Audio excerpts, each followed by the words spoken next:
শুভবিবাহ সিরিয়ালে আজকের পর্বে আপনারা দেখতে পাবেন সুধা বলছে মিস্টার ঘোষালকে, আপনি কি মনে করেন একা আপনি গেম প্ল্যান করতে পারেন, আমি কি করতে পারি না? তা আগে থেকে এই গেম প্ল্যানটা আমি সাজিয়ে রেখেছিলাম। তখন সেখান থেকে ইমন বেরিয়ে এসে বলে, হ্যাঁ, আর সেই গেম প্ল্যানের অর্ধেক অংশটাও কিন্তু আমি আছি।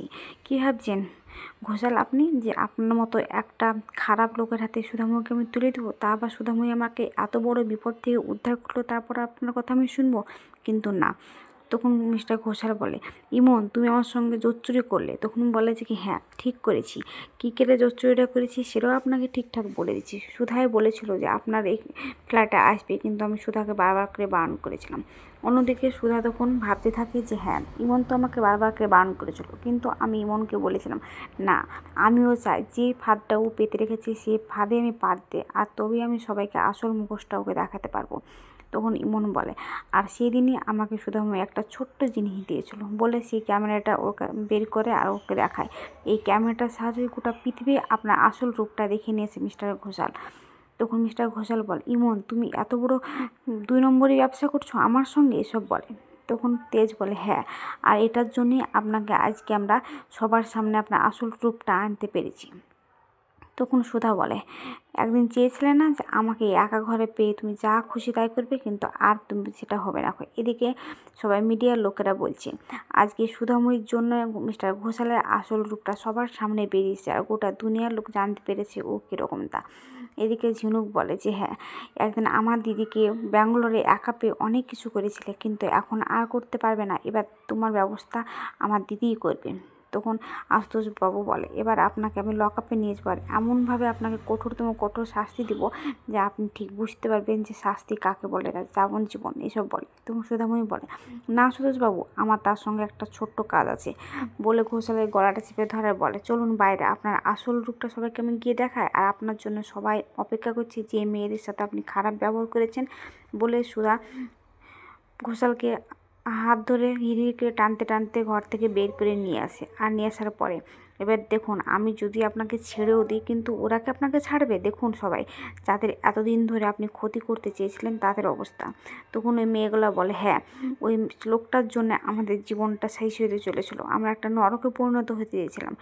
তখন সুধা বলে, এবার কী করে আপনারা বাঁচবেন? তখন মিস্টার ঘোষাল আশুতোষকে বলে, শুনুন স্যার, আপনাকে একটা কথা বলি, আপনি যা আমাকে শাস্তি দিবেন থানাতে নিয়ে গিয়ে আমি মাথা পেতে নেব, কিন্তু ওদের কাছ থেকে আমাকে বাঁচান, এসব বলে। তখন আশুতোষ বলে, ওরা কি আমাকে ছাড়বে? আপনাকে ওদের মধ্যে থেকে আপনাকে আমাকে নিয়ে যেতে দিবে?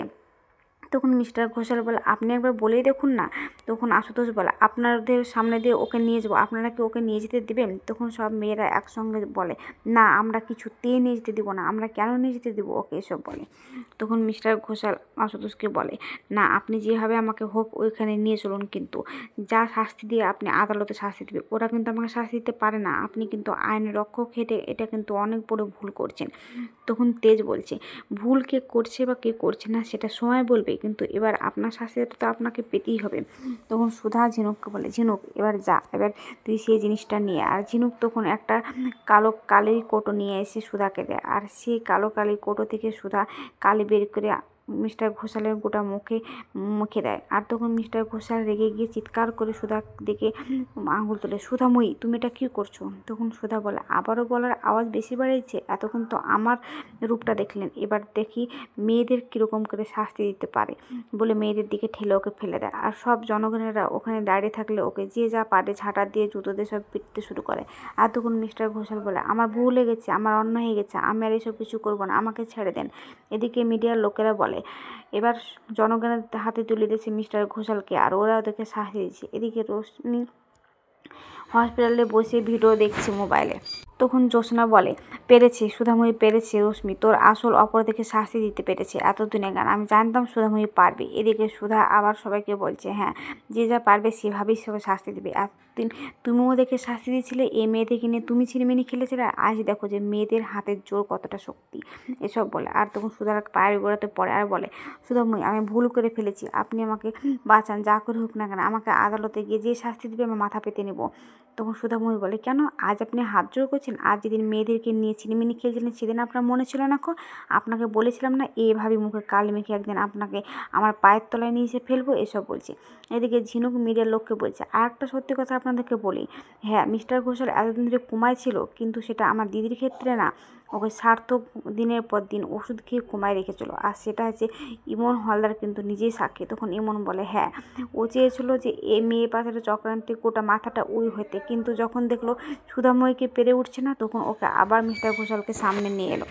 তখন ঝিনুক বলে, এমন ওকে শাস্তি দেবো কঠোর থেকে কঠোরতম, আমি ওকে জীবনে জেল থেকে বের করার চেষ্টা করব না, আর ওকে এমন ব্যবস্থা করবো যাতে ও কোনোদিন কোনো লয়ারের হাত দিয়ে বেরোতে পারে না, এসব বলে। আর এদিকে পাবলিকেরা সব খেপে যায়, ওকে আবার মারতে যায়। এদিকে তখন আশুতোষ বলে, চলুন এবার আপনাকে লকআপে নিয়ে যাবো, বলে আশুতোষ সেখান থেকে ওদেরকে নিয়ে চলে যায়।